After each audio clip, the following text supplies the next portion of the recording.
My name is Annabelle Thompson.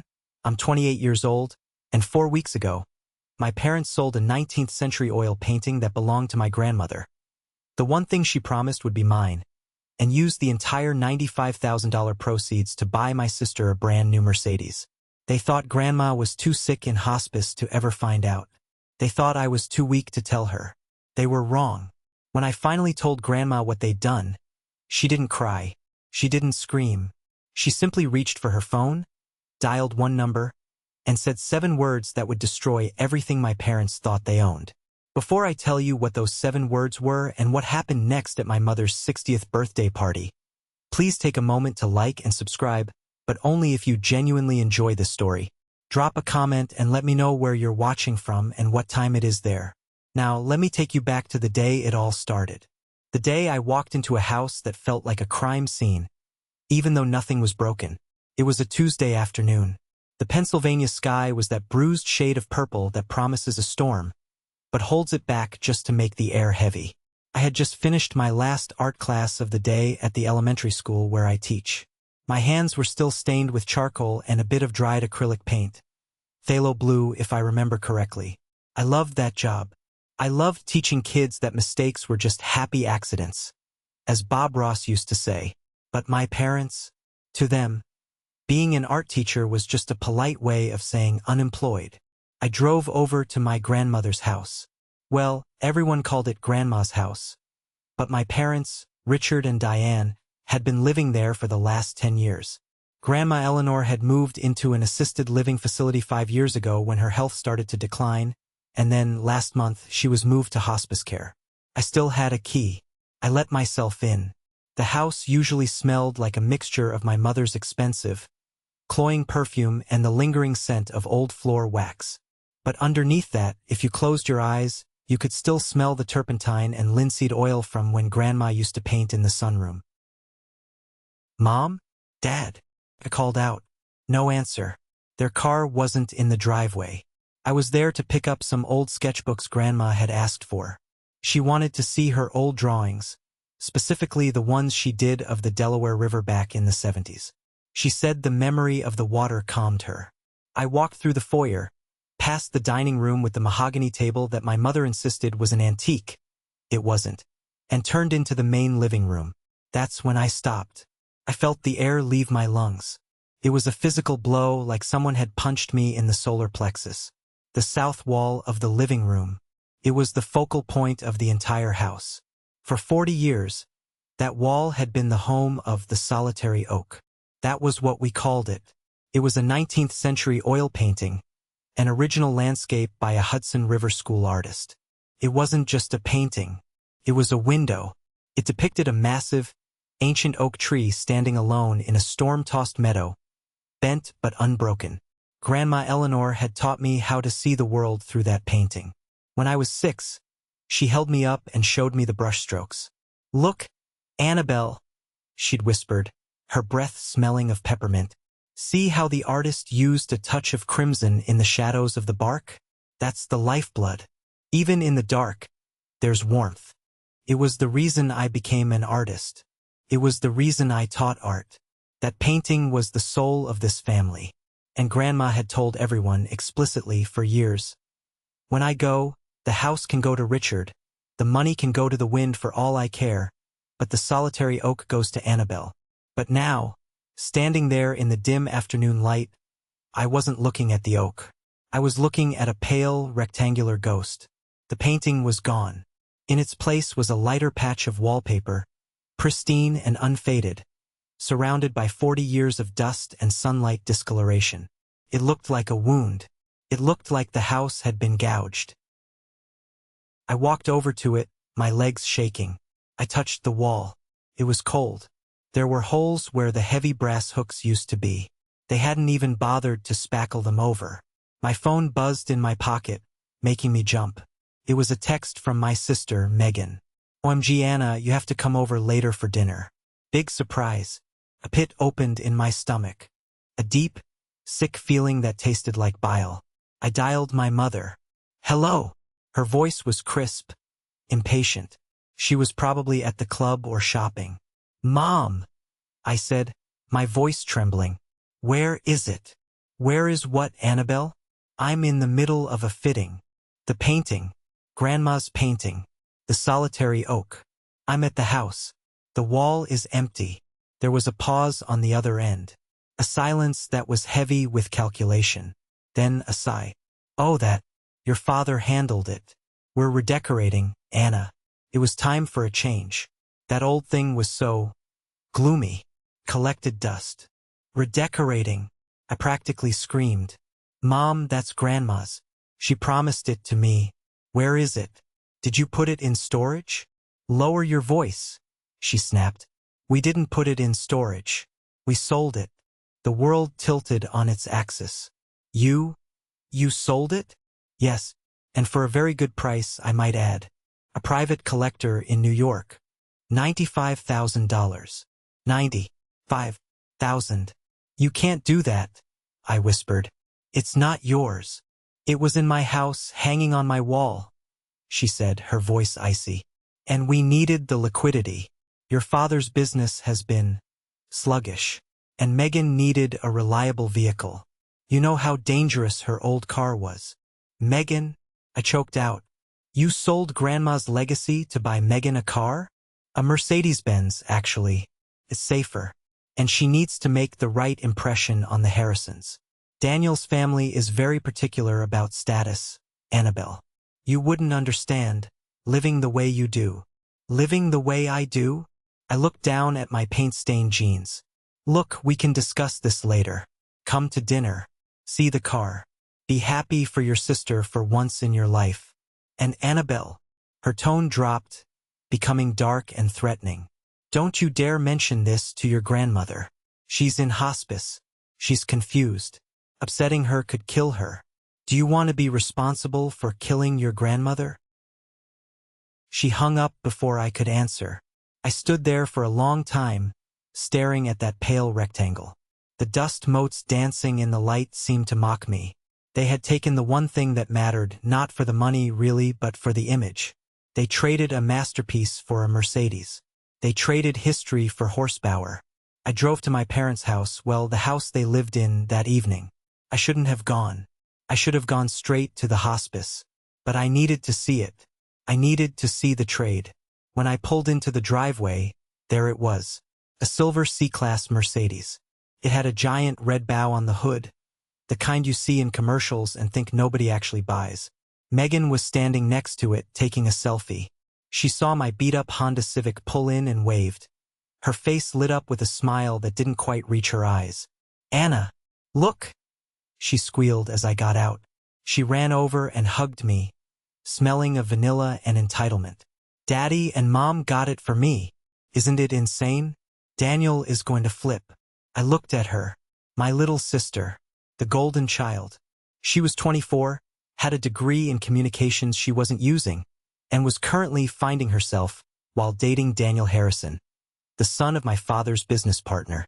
It's nice, Megan, I said, my voice flat. Nice? It's gorgeous. Heated seats, panoramic roof. She trailed off, noticing my face. What's wrong? You look like you ate something bad. The painting, I said. They sold Grandma's painting to buy this. Megan's smile didn't falter, but her eyes hardened. Oh, that. Yeah, Mom told me. Look, Anna, nobody wanted that old thing. It was creepy. And honestly, it's better this way.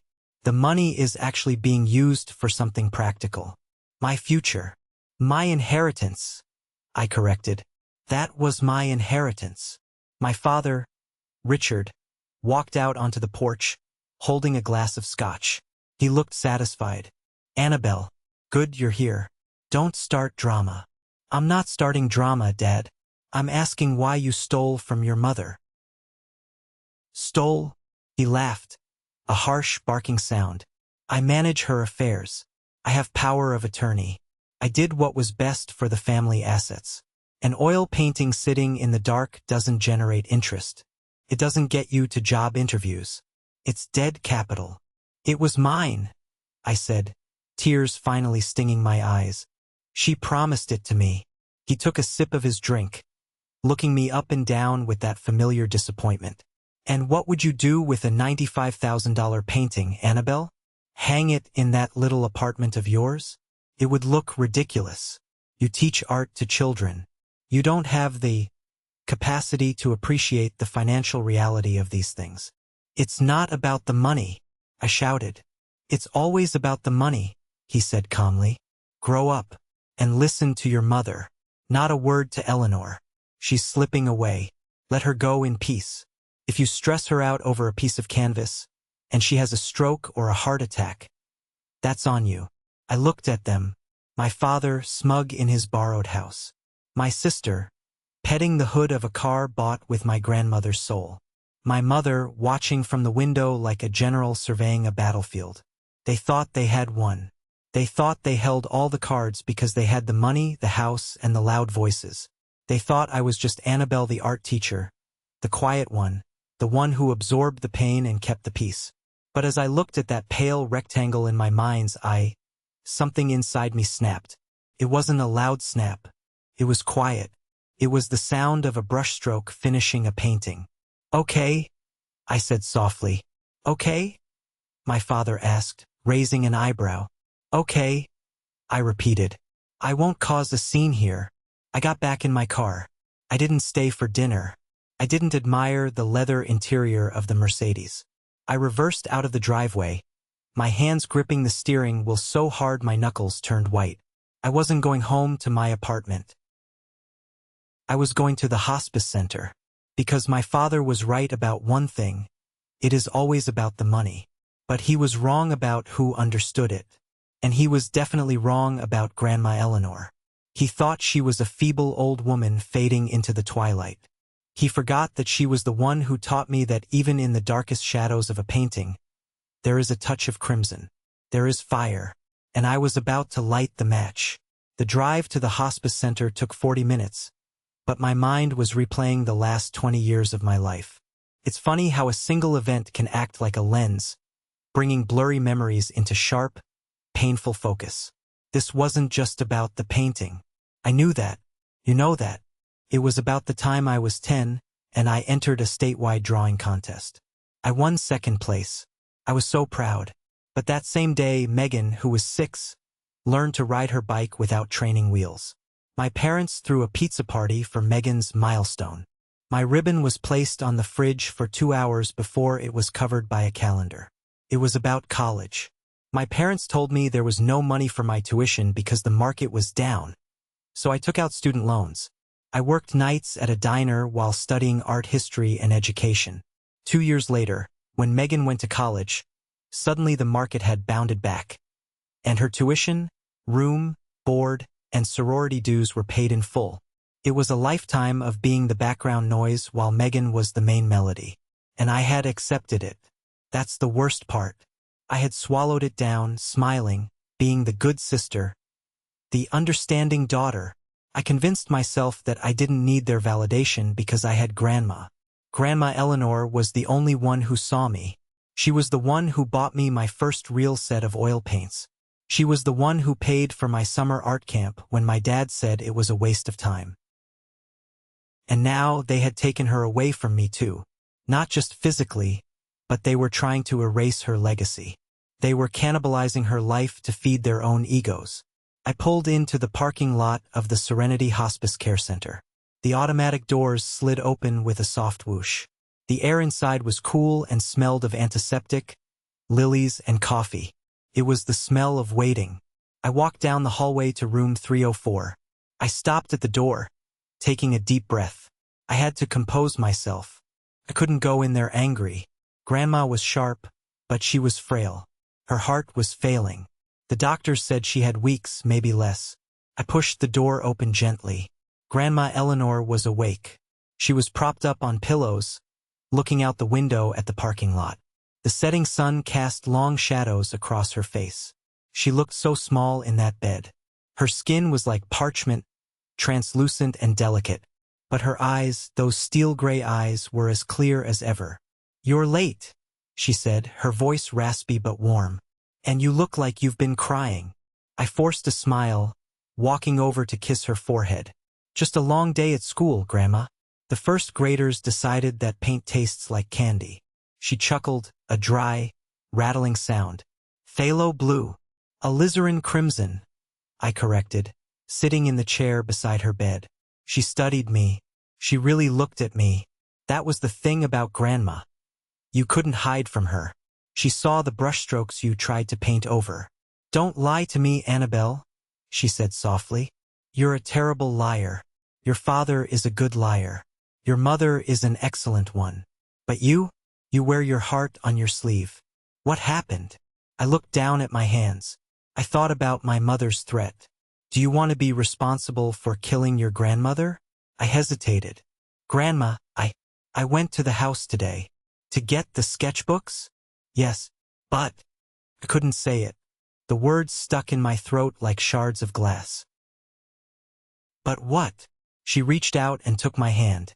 Her grip was weak, her fingers cold. Annabelle, I am dying. I am not stupid. Tell me. I looked up, tears spilling over. The painting, the solitary oak. It's gone. Grandma's expression didn't change. She didn't gasp. She didn't clutch her chest. She just narrowed her eyes slightly. Gone? Did they move it to the attic? I shook my head. No. Mom sold it. The room went silent. The only sound was the rhythmic beeping of the heart monitor. Beep, beep, beep. Sold it? She repeated, tasting the word like sour milk. To whom? A collector in New York. For $95,000. I see. She closed her eyes for a moment. And what did they do with the money? Did Richard pay off the business loan? Did they fix the roof? I squeezed her hand. This was the hardest part. No, they bought Megan a car, a Mercedes, because she's dating Daniel Harrison, and they wanted her to make a good impression. I waited for the explosion. I waited for her to be heartbroken that her favorite granddaughter had been robbed. Instead, Grandma Eleanor opened her eyes and let out a long, slow breath. It wasn't a sigh of defeat. It was a sigh of release. A Mercedes, she whispered. Then, incredibly, she smiled. It was a small, grim smile. Of course they did. It's so predictable. Grandma, I'm so sorry, I sobbed. I tried to stop them. I went to their house. Dad said it was dead capital. He said I didn't need it. Shoo! She hushed me, patting my hand. Stop apologizing, child. You did nothing wrong. In fact, you did exactly what you needed to do. You told me the truth. She shifted in the bed, wincing slightly from the effort. Hand me my phone, Annabelle. And my glasses. Grandma, what are you doing? You shouldn't upset yourself. I am not upset, she said, her voice suddenly stronger, stripping away the frailty. I am resolute. There is a difference. I have been waiting for this. Waiting. For 40 years, I have watched my son, she said, putting on her glasses. I have watched him become a man who measures his worth by the things he owns. I watched him marry a woman who measures her worth by who she knows. And I watched them raise Megan to believe she is the center of the universe. She unlocked her phone with trembling fingers. I hoped I was wrong, she continued. I let them live in my house. I paid their bills when Richard's investments failed. I thought maybe if I give them enough, they will learn gratitude. But you cannot fill a cup that has no bottom. She found a contact in her phone book. And you, Annabelle? She looked at me, her eyes fierce. You let them walk on you because you think that is what love is. You think love is sacrifice. But sometimes, love is teaching people a lesson they will never forget.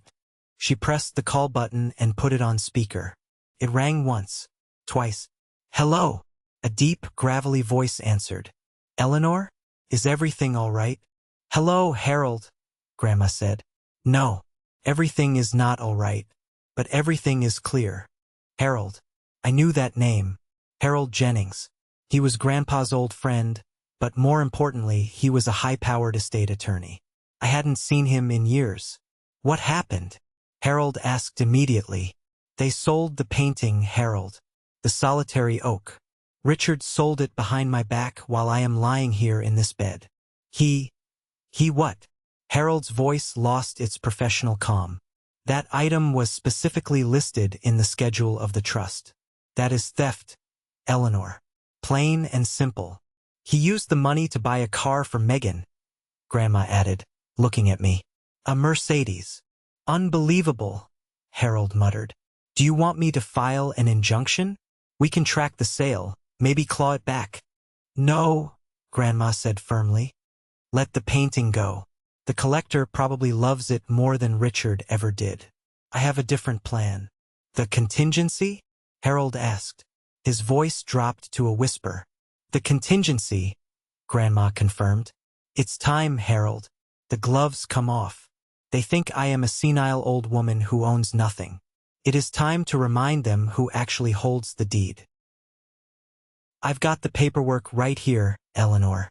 I can have it ready by the weekend. Good, Grandma said. Sunday is Diane's 60th birthday party. They are holding it at the house. My house. Everyone will be there. The Harrisons, the business partners, the neighbors. You want me to do it then? Harold asked. It will be public. It will be brutal. They made their greed public, Grandma said, her voice cold as steel. They drove that car around town like a trophy. So yes, Harold, I want the justice to be public. I want you to come to the party. I'll be there, Harold said. And Eleanor? I'm sorry it came to this. I'm not, she said. I'm just sorry I didn't do it sooner. She hung up the phone and looked at me. I was staring at her with my mouth open. I had never seen this side of her. This wasn't the sweet grandma who baked cookies and taught me watercolors. This was a matriarch. This was a general. Grandma, I whispered. What did you just do? I just arranged a birthday present for your mother, she said, taking off her glasses. Now, Annabelle, listen to me carefully. This is very important. I'm listening. You are going to go to that party on Sunday. You are going to dress up. Wear something that makes you feel strong. Do you still have those pearl earrings I gave you? Yes. Wear them. Hold your head high. When your father brags, let him brag. When your sister shows off that car, let her show it off. Do not fight them. Do not argue. Just wait. Wait for what? For the hammer to drop, she said. Harold is bringing some documents. Documents that Richard and Diane have conveniently forgotten about. Documents that prove that for the last 10 years, they haven't been living in their house. They've been living in mine. My eyes widened. Wait. You own the house? Still? I thought you gave it to them when you moved out. I let them live there, she corrected. I never signed the deed over. I kept it in my name. And 5 years ago, I put it into a trust. A trust that has very specific rules about conduct and asset management. She squeezed my hand hard. They broke the rules, Annabelle. They sold the painting. And by doing that, they triggered a clause that I prayed would never be necessary. She leaned back, looking exhausted but satisfied. Go home, sweetheart. Get some rest.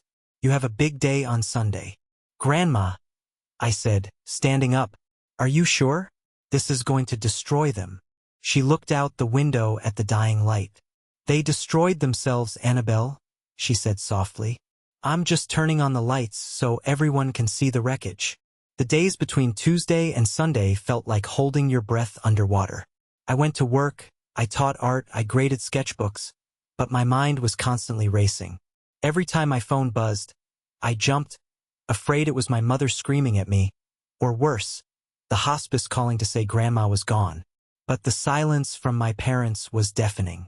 They were too busy planning the party of the century for Mom's 60th. I saw Megan's posts on Instagram, photos of the catering, the decorations, and of course, endless stories featuring the steering wheel of her new Mercedes with captions like #blessed and #newwhip. On Friday afternoon, I received a call from a number I didn't recognize. Miss Thompson, a professional female voice asked. Speaking. This is Sarah from the law offices of Harold Jennings. Mr. Jennings would like to request a brief meeting with you tomorrow morning at 10 a.m. regarding your grandmother's estate. Okay, I said, my heart hammering. I'll be there. Saturday morning, I drove to Harold's office. It wasn't in a strip mall. It was in a stately old brick building in the historic district of Philadelphia. Inside, it smelled of old leather, mahogany, and money. Real money. Not the flashy, lease Mercedes kind of money my parents chased, but the quiet, generational wealth kind of money. Harold Jennings was a man who looked like he was carved out of granite. He was in his late 60s, with silver hair and wire-rimmed glasses. He stood up when I entered. "Annabelle," he said, shaking my hand firmly. "You look just like Eleanor did at your age." "Thank you, Mr. Jennings. Please call me Harold. Have a seat." I sat in a leather chair that felt like it swallowed me whole. Harold sat behind his massive desk and placed a thick folder in front of him. "I asked you here because I want you to be prepared for tomorrow," Harold began. "Your grandmother told me you know about the painting." "I do. I saw the empty wall." Harold nodded, his jaw tightening. What Richard did was unconscionable. But legally, it was also incredibly stupid. He opened the folder and pulled out a document. It looked old. "Do you know what this is?" he asked. "A deed." "Correct. This is the deed to the property at 42 Sycamore Lane. The house your parents reside in. Look at the name on the title." I leaned in. "Eleanor Rose Whitmore." "It's Grandma's name," I said. "Exactly. Your parents have been telling people for a decade that they own that house. They've leveraged that lie to get business loans, to gain social standing, to feel superior. But they are, legally speaking, tenants at will. They live there at the pleasure of the owner." He pulled out another document. This one was newer, crisp, and white. 5 years ago, Eleanor came to me. She was worried.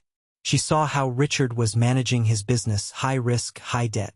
She saw how Diane was spending money on designer clothes while complaining about grocery bills. And she saw how they treated you versus how they treated Megan. I felt a lump in my throat. She noticed. "Eleanor notices everything," Harold said gently. "She created the Whitmore Family Trust. She moved her assets, the house, her savings, her investment portfolio, and her personal property, including the art collection, into this trust." He paused, looking me right in the eye. "And she designated a sole beneficiary for the trust upon her death." My heart stopped. "Who?" Harold turned the document around. "Beneficiary? Annabelle Rose Thompson." "Me?" I whispered.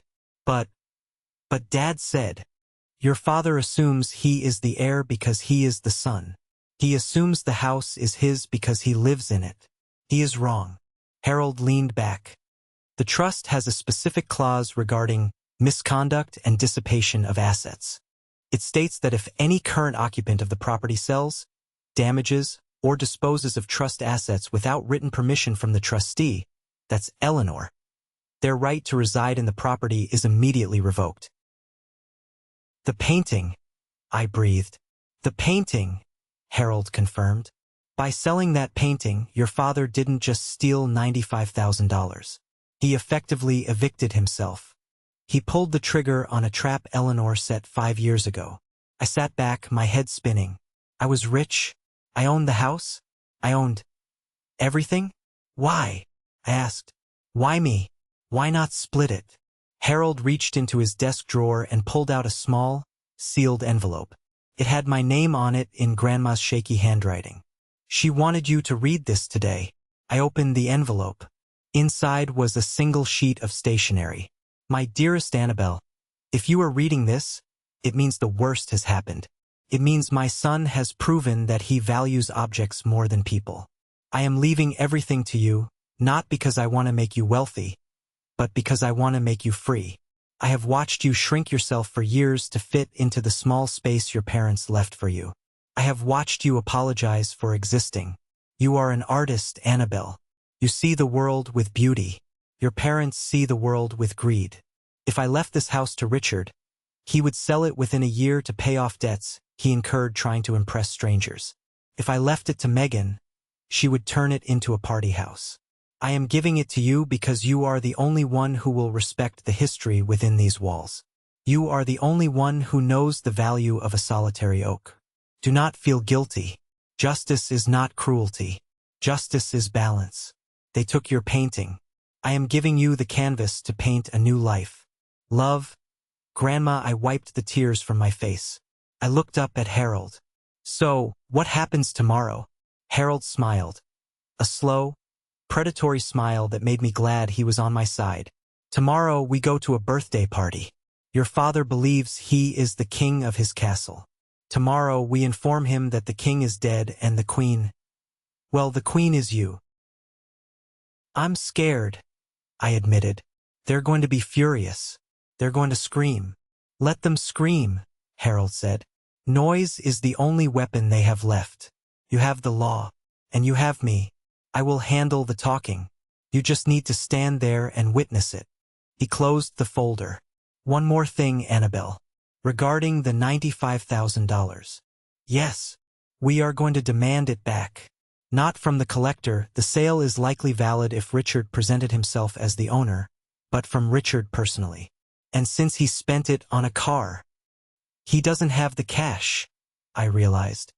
Precisely, which puts him in a very difficult position regarding your sister's new toy. I walked out of that office feeling different. My feet hit the pavement harder. My spine felt straighter. I wasn't just Annabelle the art teacher anymore. I was Annabelle Rose Thompson, the owner of 42 Sycamore Lane. I drove home and opened my closet.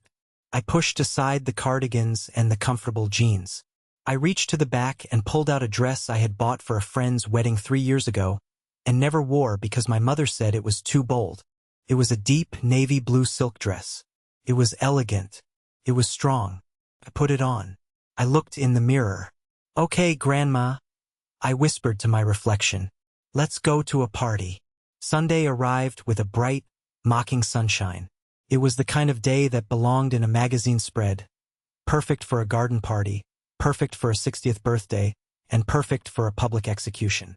I arrived at the house at 1 p.m. The driveway was already full of luxury cars. BMWs, Lexuses, and of course, center stage, the silver Mercedes-Benz with the red bow still on the hood.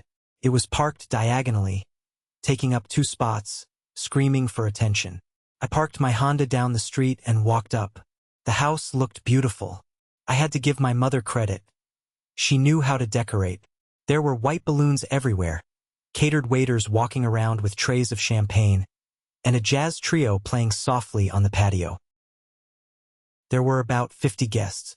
I recognized most of them. There was Aunt Margaret, Grandma's sister, the only other decent person in the family, neighbors from the street, and a large contingent of my father's business associates. And there stood Mr. James Harrison, Daniel's father. He was a tall, imposing man who owned a chain of car dealerships. He was the big fish my father was always trying to reel in. Beside him was Daniel, looking bored in a polo shirt, and Megan. Megan looked radiant. She was wearing a dress that probably cost more than my monthly rent, holding a glass of champagne, and practically vibrating with excitement. I walked up the steps. My mother was holding court near the front door. She wore a red sequin dress that was a bit too tight and a bit too bright. Annabelle, she said when she saw me. Her smile was tight. You came. And, oh, you're wearing that. Happy birthday, Mom, I said, handing her a small gift bag. It was a silk scarf, tasteful and impersonal. Well, try to mingle, she said, dismissing me. And for God's sake, don't mention the painting to anyone. We told everyone we sent it to a restoration specialist in Europe. Restoration specialist? I asked. That's the lie. It sounds better than sold for quick cash. Doesn't it? Just play along. I walked into the living room. The spot on the wall, the pale rectangle, was covered. My mother had hung a large, generic mirror over it. It didn't fit the space. It looked like a bandage over a bullet hole. I grabbed a glass of sparkling water and stood in the corner. Aunt Margaret found me immediately. Anna, honey, she said, hugging me. She smelled like lavender, just like Grandma. How are you holding up? I visited Eleanor this morning. She seemed unusually energetic. She's plotting something, Aunt Margaret, I said quietly. Margaret's eyes twinkled. I suspected as much. She asked me to make sure I stayed until the very end of the party. She said, "The fireworks aren't just on the cake." "Trust me," I said. "Stay." At 2 p.m., my father clinked his spoon against his glass. The music stopped. The crowd gathered in the living room and spilled out onto the patio. "Ladies and gentlemen, friends, family," Richard began, his chest puffed out. He loved the sound of his own voice. "Thank you for coming to celebrate my beautiful wife, Diane. 60 years young." Applause. Diane beamed and waved. "We have built a wonderful life here," Richard continued, gesturing around the room, around Grandma's room. "A life of success, of family, of legacy. And speaking of legacy, I want to take a moment to highlight our daughter, Megan." He gestured to Megan, who stepped forward, dragging Daniel with her. "Megan has been a shining star," Dad said, "and as she embarks on her new journey with Daniel, and we are so happy to be aligned with the Harrison family, Diane and I wanted to give her a gift that reflects our pride." He pointed out the window at the driveway, the Mercedes-Benz out front, the crowd oohed and ahed.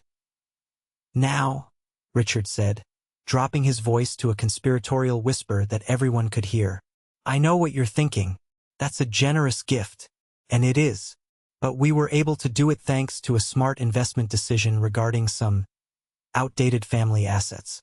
We decided to liquidate a dusty old painting that was just taking up space, to invest in the future. Outdated assets." I whispered to myself. My blood boiled. "Wait." A voice cut through the murmurs. It was a woman's voice, Mrs. Gable from next door. "Richard, wasn't that the painting Eleanor always said was for Annabelle?" The room went quiet. My father's smile faltered for a microsecond. "Ah, well," he stammered. "Annabelle and I discussed it. She agreed that, with her current living situation, she didn't have the space for such a large piece. She wanted her sister to have a safe car. Isn't that right, Anna?" He looked at me. 50 pairs of eyes turned to look at me. The pressure was immense. He was daring me to contradict him in public. He knew I hated conflict. He was counting on my silence. I opened my mouth to speak, to say, "No, that's a lie." But I didn't have to, because at that exact moment the front door opened. It wasn't a guest. It was Harold Jennings. And he wasn't alone. He was accompanied by 2 men in dark suits who looked very much like process servers, and a uniformed police officer. The silence in the room changed from awkward to terrified. "Who the hell are you?" my father demanded, stepping forward. "This is a private party." Harold walked into the center of the room. He carried a leather briefcase. He didn't look at my father. He looked at the guests. "Good afternoon," Harold's voice boomed. It was a courtroom voice. "My name is Harold Jennings. I am the attorney for Mrs. Eleanor Whitmore." My mother laughed nervously. "Harold? What on earth are you doing here?" "Eleanor is in hospice. She's not well." "Eleanor is perfectly lucid," Harold replied coolly. "In fact, I spoke with her an hour ago. She sends her birthday wishes, Diane, and she has sent me to deliver a present of her own." "We don't want it," my father snapped. "Get out." "I'm afraid I can't do that, Mr. Thompson," Harold said. He walked over and stood directly in front of the mirror, the one covering the empty spot on the wall. "You see," Harold said, addressing the room, "there seems to be a misunderstanding regarding the ownership of this property and the assets within it." Mr. Harrison, the wealthy business partner, stepped closer, his eyes narrowing. He smelled blood. "What misunderstanding?" Harold looked at my father. "Richard, would you like to tell them? Or shall I?" My father was sweating now. "This is nonsense. This is harassment. Officer, remove these men." The police officer didn't move. "I'm here to ensure the peace is kept while civil documents are served, sir." "Served?" Megan squeaked. "Served with what?" Harold clicked his briefcase open. The sound was like a gunshot in the quiet room. "Richard and Diane Thompson," Harold announced. "I am here to serve you with an eviction notice." Gasps rippled through the crowd. My mother dropped her champagne glass. It shattered on the hardwood floor, but no one looked down. Eviction? My mother screeched. We own this house. No, Mrs. Thompson, Harold said, pulling out the deed. You don't. You never have. You are tenants. And as of this morning, due to the theft and unauthorized sale of trust assets, specifically, the painting known as the Solitary Oak, your tenancy has been terminated effective immediately. I watched my father's face. It went from red to white to a color I can only describe as ash gray. Harold turned to me. He held out his hand. Annabelle, he said, would you please step forward? I took a breath. I touched the pearls at my ears. I walked into the center of the circle. Ladies and gentlemen, Harold said, may I introduce you to the sole owner of this property and the sole beneficiary of the Whitmore Family Trust, Miss Annabelle Thompson. The silence that followed was heavy, suffocating. Felt like the air had been sucked out of the room. I stood next to Harold, feeling the weight of 50 stares. Some were confused, some were shocked, but my parents' eyes were filled with pure, unadulterated hatred. This is a joke, Megan said, her voice trembling. She looked at Daniel, then at his father. Daniel, tell them this is crazy. My parents own this house. We've lived here for 10 years. Mr. Harrison didn't look at Megan. He was looking at my father with a look of cold calculation. Richard, is this true? Is the house not in your name? My father loosened his tie. He looked like a trapped animal. James, it's a technicality. My mother put it in a trust for tax purposes. I'm the trustee. I control the assets. This lawyer is twisting things. You are not the trustee, Richard. Harold cut in, his voice sharp. You never were. Eleanor is the trustee, and she has granted me power of attorney to execute her wishes. And her wish is to protect her assets from theft. Harold pulled another document from his briefcase. Let's discuss the painting, Harold said. The one you told these good people was an outdated asset. That painting was item number 402 in the trust inventory. By selling it without permission, you committed two things: a breach of the lease agreement and civil theft. It was just a painting, my mother shouted. She's dying. She doesn't need it. But the trust does, Harold countered. And now, the trust requires restitution. Harold looked at the crowd, then back at my father. Mr. Thompson, on behalf of the trust, I am demanding the immediate return of the $95,000 proceeds from the sale. If the funds are not returned within 30 days, we will be filing criminal charges for fraud and misappropriation of funds. Charges? My father's knees actually buckled slightly. He grabbed a chair to steady himself. You would arrest your own son? Eleanor isn't doing this, Harold said. You did this. You chose to sell something that wasn't yours.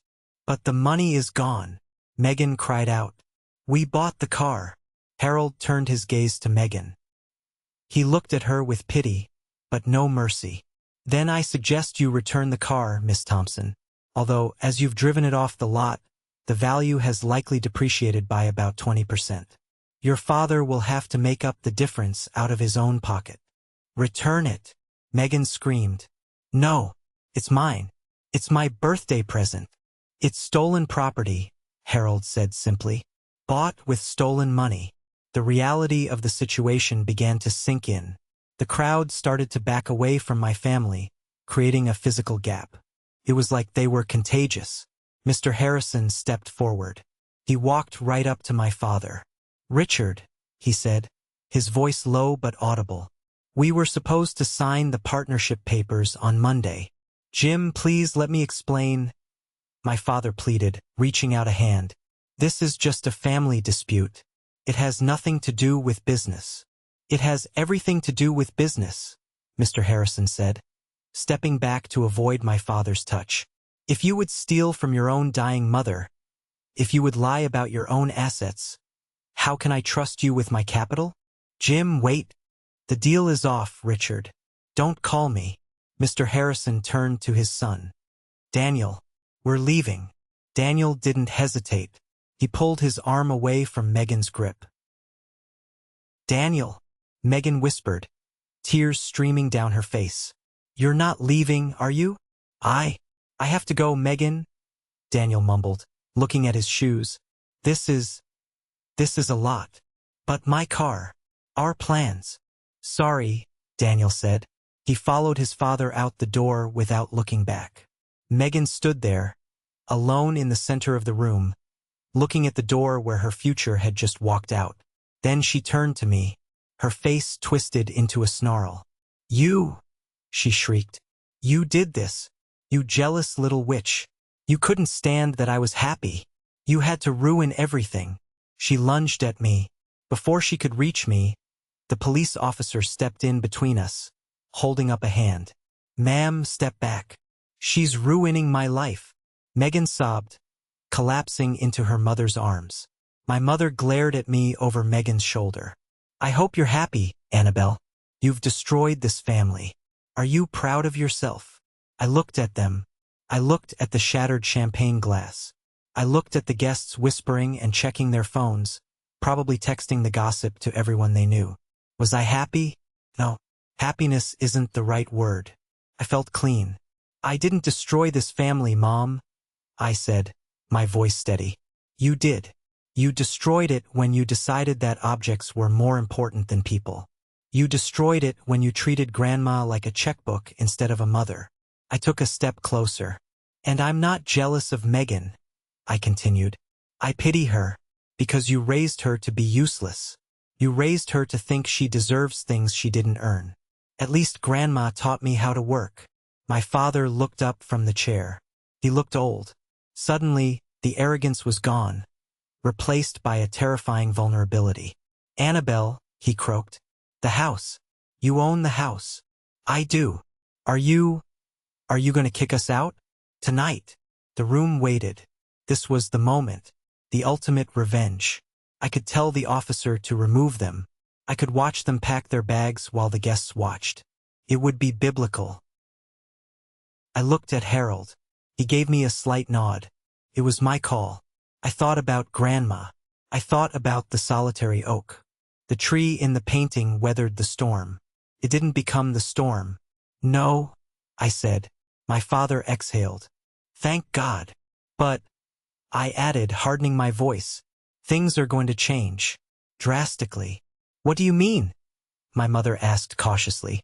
"Harold has a lease agreement," I said. "If you want to stay here, you will sign it.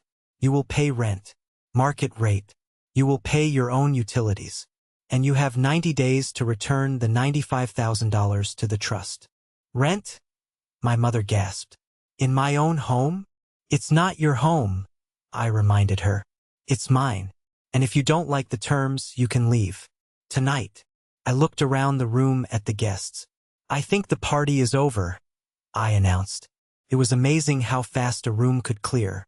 Within 5 minutes, the driveway was emptying.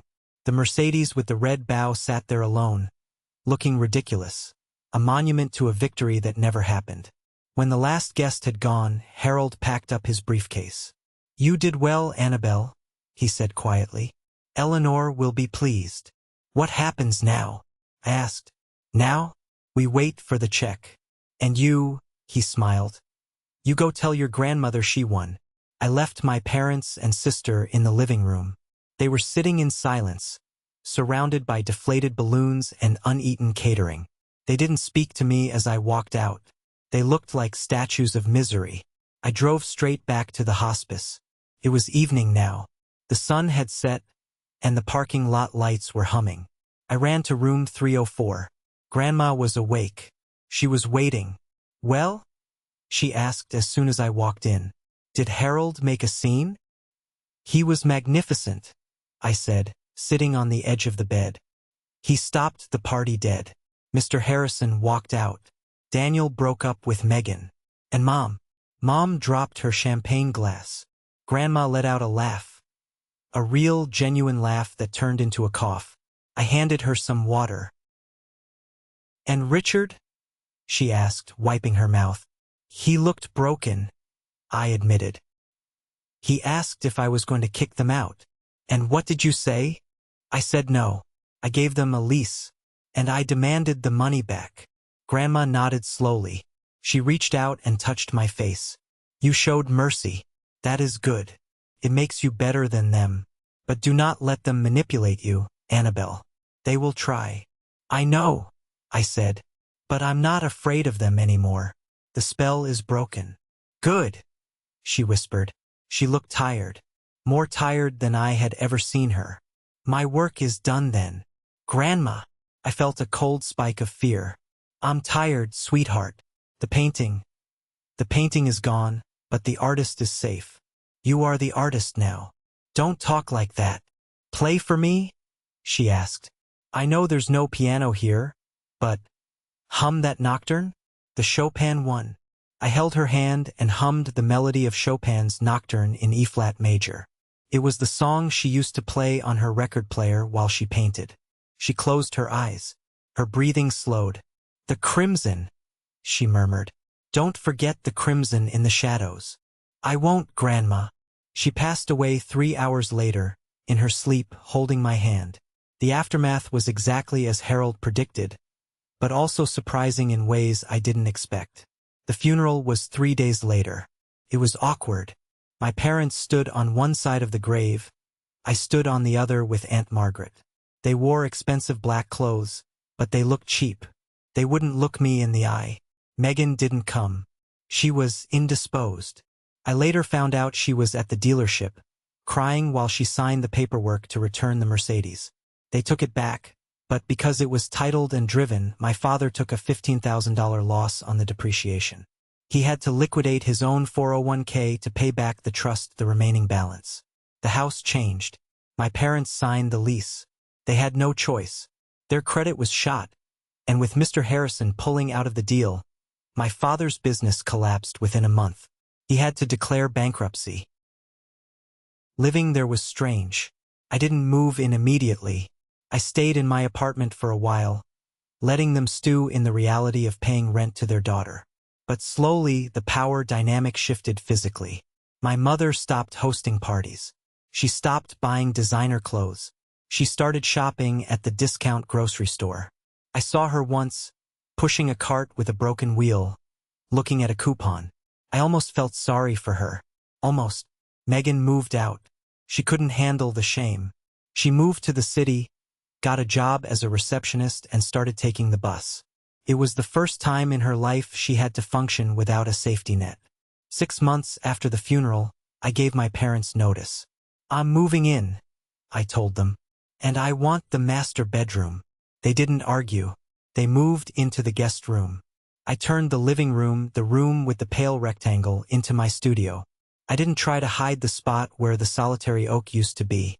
Instead, I bought a large, blank canvas and placed it on an easel right in front of that empty space. I started painting again. Really painting. Not just teaching, but creating. One rainy afternoon, about 8 months after the funeral, I was mixing paints in the living room. The door opened. It was Megan. She looked different. Her hair wasn't perfectly blown out. She was wearing jeans and a simple sweater. She looked real. Hi, she said, standing in the doorway. Hi, I said, not putting down my brush. I came to see Mom and Dad. But I saw your car. I live here now, I said. I know. She looked around the room. She looked at the easel. You're painting. I am. Megan walked over and looked at the canvas. I was working on a landscape, a storm, but in the center a small sapling was growing. It's good, she said quietly. Thanks. She hesitated. I'm sorry, Anna, about everything. The car, the way I acted. I looked at her. I saw the fatigue in her eyes. The real world had hit her hard, just like Grandma said it would. Grandma knew, you know, I said. She knew you needed to fall, so you could learn how to stand up. Megan nodded, tears welling up. I hate taking the bus. I hate my job. But I paid my own rent last month. With my own money. That's a start, I said.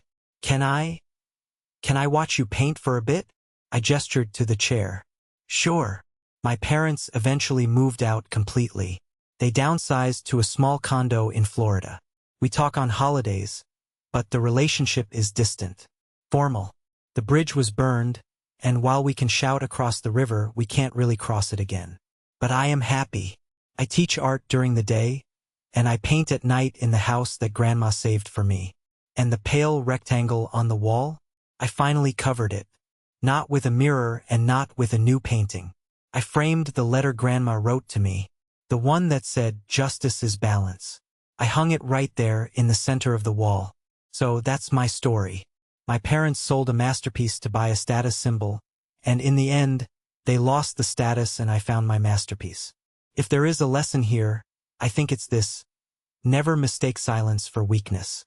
And never, ever underestimate a grandmother who loves you. Thank you for listening.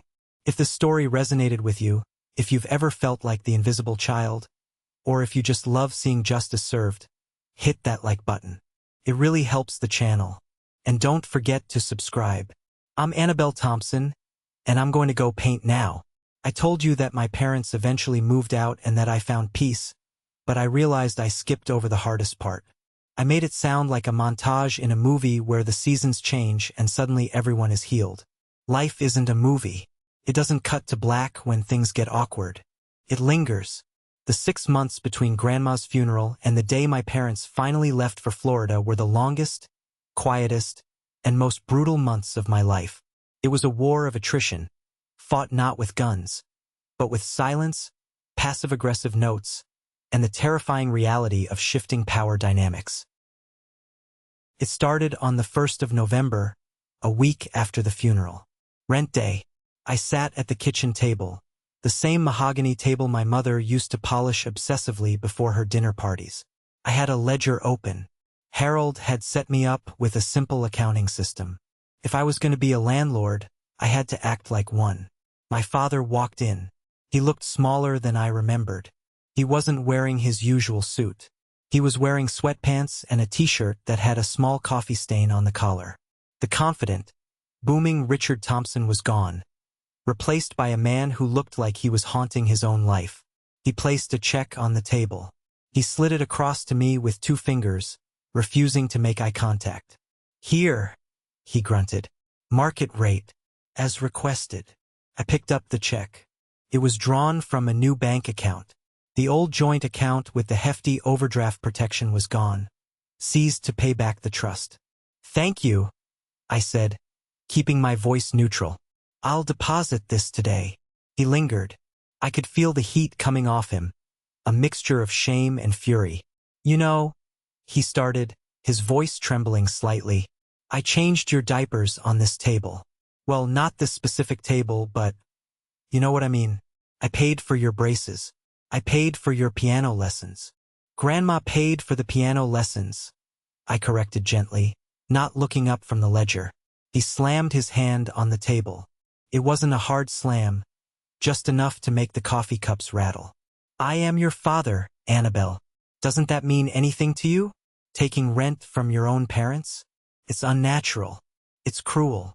I looked at him then. I really looked at him. I saw the fear behind his eyes. He wasn't angry because of the money. He was angry because the illusion was gone. He was angry because for the first time in 60 years, he was just a man, not a Thompson. "It's not cruel, Dad," I said. "It's a lease. You signed it. If you want to move, you can break the lease with 30 days' notice. Harold made sure that clause was in there for your benefit." "Where would we go?" he whispered. "With the bankruptcy, with the credit score. That's something you need to figure out," I said. "I'm going to work." I walked out, my heart pounding in my chest. I went to my car and cried for 10 minutes before driving to school. Turns out, setting boundaries feels a lot like breaking your own heart, over and over again until the scar tissue forms. November turned into December. The house, which used to be filled with my mother's chaotic energy, became divided into zones. They stayed in the master bedroom or the den. I stayed in the guest room or the sunroom. The kitchen was the demilitarized zone. We learned to dance around each other, cooking meals at different times to avoid the suffocation of silence. Then came the furnace incident. It was mid-December, and a polar vortex had swept down from Canada. The old boiler in the basement, which my father had neglected for a decade because he knew a guy who could patch it, finally gave up the ghost. I woke up at 3 a.m. seeing my breath in the air. The house was freezing. I went downstairs in my robe. My father was already there, banging on the side of the boiler with a wrench. "Damn thing," he cursed. He saw me and immediately switched into his old mode. "Annabelle, call the repairman. Tell them it's an emergency, and give them your credit card. This is a capital improvement. Landlord's responsibility." He said landlord with such venom it sounded like a slur. I wrapped my arms around myself. "I'll call them in the morning, Dad. It's 3 a.m. Nobody is coming out now unless we pay triple overtime. So we just freeze?" My mother appeared on the stairs, wrapped in a mink coat that she had somehow saved from the liquidation. "This is uninhabitable. I could sue you." I looked at them. They were helpless, absolutely helpless. They had spent their lives throwing money at problems or ignoring them until someone else fixed them. "I'll call," I said. "But Dad, put the wrench down. You're going to strip the valve." The repair cost $4,000. I wrote the check from the account Grandma had left me. It hurt. That was a lot of money. But as I watched the new furnace hum to life, I realized something. For 10 years, my parents had lived here rent-free, tax-free, repair-free. Grandma had absorbed every shock, every broken pipe, every leaking roof. And they had never once said thank you. They had just assumed it was their due. Now the weight was on me. And surprisingly, I didn't mind. Because the heat warming the vents was my heat. I was providing it. Christmas was the final straw. We tried. We really did. Aunt Margaret came over with a turkey. Megan took the bus down from the city. She looked tired, thinner, but she brought a bottle of wine that she had bought herself. We sat at the dining room table. The ghost of the solitary oak painting, or rather, the ghost of its absence, loomed in the other room. My mother had tried to decorate, but her heart wasn't in it. The tree was smaller. The gifts were modest. "So, Megan," my mother said, pouring herself a third glass of wine, "how is the job?" "It's fine, Mom," Megan said, picking at her turkey. "I'm learning a lot. Reception work is harder than it looks. People are rude." "You should look for a husband," my mother said automatically. "You're still young. You could find someone established." Megan dropped her fork, clattered loudly against the china. "Mom, stop," Megan said. "I don't want someone established. I want to pay my own electric bill. Do you know how good it feels to pay an electric bill?" "Don't be ridiculous," my mother scoffed. "Nobody enjoys paying bills." "I do," Megan said, looking at me. "Anna does." My father grunted. "Anna is playing house. She'll get tired of it." "I'm not playing," I said quietly. "I'm living. There's a difference." The dinner disintegrated after that. My father got drunk and started crying about his lost business deals. My mother locked herself in the bathroom. Aunt Margaret helped me do the dishes in silence. "They can't stay here, Anna," Margaret said, scrubbing a roasting pan. "It's killing them, and it's dragging you down." "I can't kick them out," I said. "They're my parents." "They aren't parents," Margaret said sharply. "They are children who have grown old. And right now, you are enabling them by letting them pretend they still have a foothold here. They need to go.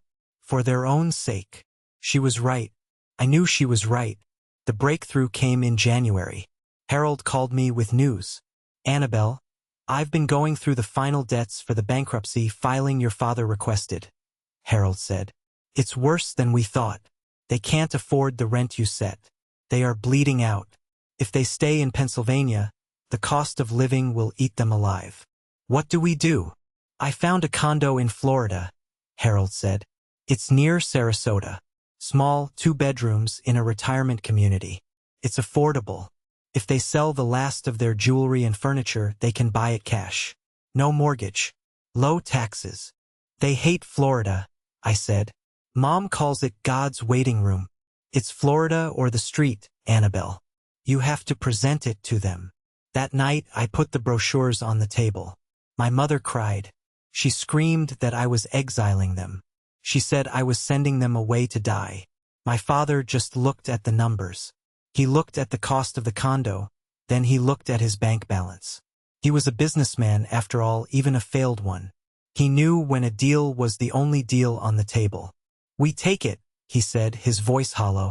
"Richard," my mother gasped. "We take it, Diane," he shouted, startling us all. "It's over. The game is over. We lost. We have nothing." He put his head in his hands and wept. It was the first time I had ever seen my father cry real tears. Not tears of self-pity, but tears of realization. I reached across the table and touched his hand. "It's a fresh start, Dad," I said. "No one in Sarasota knows who you are. You don't have to pretend there. You can just be." He looked up at me, his eyes red. "I don't know how to just be, Annabelle. I never learned." "Then you have plenty of time to figure it out," I said. They moved out on February 14th. Valentine's Day. There was no love lost, just boxes. I watched the moving truck pull away. My mother refused to look back. My father gave a small, resigned wave. I closed the front door. I locked it. I stood in the foyer of my empty, silent house. It didn't smell like my mother's perfume anymore. It smelled like dust and potential. I slid down the wall and sat on the floor. I thought I would cry. I thought I would feel guilty. But as I sat there, listening to the silence, I realized the war was over. The attrition had ended. And for the first time in 28 years, the air in the house was mine to breathe. Spring arrives differently when you aren't waiting for permission to enjoy it. By April, the Pennsylvania frost had melted into a wet, vibrant green. The dogwoods in the front yard, trees my grandmother had planted 40 years ago, exploded into white blossoms. I spent my weekends not grading papers, but scraping. I scraped 10 years of my parents' presents off the walls. I stripped the gaudy, metallic wallpaper my mother had installed in the dining room. I pulled up the beige carpet in the hallway to reveal the original hardwood floors underneath, scarred but beautiful. I was reclaiming the house inch by inch. My studio in the living room became my sanctuary. The blank canvas I had set up in front of the empty rectangle where the solitary oak used to hang stared at me for weeks. I was afraid to touch it. How do you replace a masterpiece? I didn't. One afternoon, Megan came to visit again. She had taken a Friday off work. She looked healthier now. Her hair was pulled back in a ponytail, and she was wearing sneakers. She brought a bag of groceries. "I thought I'd make dinner," she said shyly. "I learned how to make lasagna, like from scratch, not the frozen kind." "I'd like that," I said. We stood in the kitchen, chopping garlic. It was domestic. It was normal. It was everything our childhood hadn't been. "Have you heard from them?" Megan asked, her knife pausing on an onion. "Dad emailed me," I said. "He's playing golf. Public course. He complains about the humidity, but I think he likes the anonymity. Nobody expects him to buy the round of drinks. And Mom, she sends me photos of lizards she finds on the porch. She hates them." Megan laughed. "At least she has an enemy. Keeps her sharp." She wiped a tear from her eye. "Maybe from the onion, maybe not." "I got a promotion, Anna," she said suddenly. "Well, not a big one, but I'm a shift supervisor now. I manage the front desk schedule. I get a raise, $2 an hour." "Megan, that's amazing," I said, and I meant it. "I'm saving it," she said intensely. "I'm saving for a car, a used one, a Honda maybe, like yours." I put down my knife and hugged her. She felt solid. She wasn't the fragile doll my parents had manufactured. She was becoming a person. "Grandma would be proud of you," I whispered. "She would be proud of us," Megan corrected. That night, after Megan left, I went into the living room. The moonlight was streaming in through the window, hitting the blank canvas. I realized I had been trying to paint a landscape to replace the oak. But I didn't need a landscape. I needed a portrait. Not of a person, but of a feeling. I mixed my paints. I didn't use the somber greens and browns of the Hudson River School. I used bright, violent, beautiful colors. I used alizarin crimson. I used phthalo blue. I used titanium white. I painted the empty rectangle. I didn't paint the tree that was gone. I painted the light that was left behind. I painted the dust motes dancing in the sunbeams where the painting used to be. I painted the negative space, filling it with the memory of what was there and the promise of what was coming. I worked for 3 weeks straight, sleeping in shifts, eating standing up. When it was done, I titled it The Inheritance. I submitted it to a juried exhibition in Philadelphia. I didn't use my last name. I just signed it AR. 2 weeks later, I got the letter. Accepted. The opening night was in May. I wore the same navy blue dress I had worn to the eviction party. It felt like armor then. Tonight, it felt like a celebration. Megan came with me. Aunt Margaret was there, beaming. We walked into the gallery. It was crowded. People were sipping wine, murmuring about texture and composition. And there it was, my painting, hanging on a white wall, lit by a spotlight. I saw a couple standing in front of it. They were holding hands.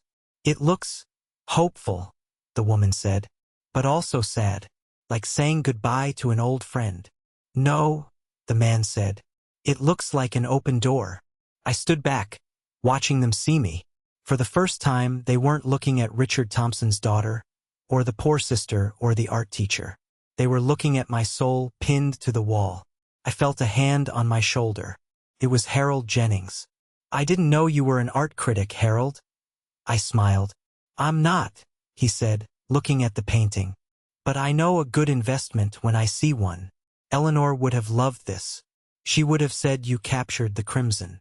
"She taught me where to look," I said. "I have something for you," Harold said, reaching into his pocket.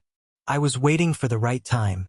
Since you've successfully managed the property for 6 months and the trust is stable." There was one final item in Eleanor's safety deposit box. He handed me a small, heavy brass key. "What is this for?" "The attic," Harold said. "Specifically, the cedar chest in the far corner. She said you weren't ready for it until you had painted your own story."